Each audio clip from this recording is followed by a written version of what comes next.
Canada updates in 2024 ആണ്. Mainly എല്ലാ സ്റ്റുഡൻസും ഇപ്പം നമുക്ക് കാനഡയിൽ മൈഗ്രേറ്റ് ചെയ്യാൻ പറ്റുമോ, അതിവിടെ തന്നെ സ്റ്റുഡൻസിന് ഇപ്പോഴും ഓപ്പണിംഗ് ഉണ്ടോ എന്നെല്ലാം ഒത്തിരി ഡൗട്ട്സ് ഉണ്ട്.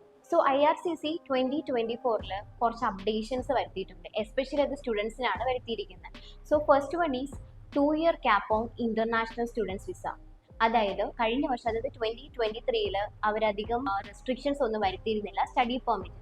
സോ ഇപ്പോൾ ഈ ഹൗസിംഗ് ക്രൈസിസ് അങ്ങനത്തെ കുറച്ച് കാരണത്താൽ അവരിപ്പോൾ കുറച്ച് ലിമിറ്റേഷൻസ് വരുത്തിയിട്ടുണ്ട്. അവർ 3,50,000 മാത്രമേ സ്റ്റഡി വിസ അപ്രൂവൽ റേറ്റ് ഈ 2024 കൊടുക്കുന്നുള്ളൂ. ഇത് നമ്മുടെ 2023 സ്റ്റഡി പെർമിറ്റ്സിന്റെ റേറ്റ് വെച്ച് നോക്കുകയാണെങ്കിൽ 35% കുറവാണ്. സോ ഈ കാരണത്താൽ സംടൈംസ് നമുക്ക് വെക്കുന്ന എല്ലാ ആപ്ലിക്കേഷനും, അതായത് സ്റ്റഡി പെർമിറ്റ്സും അപ്രൂവൽ ആവാൻ ചാൻസസും ഉണ്ടാവില്ല.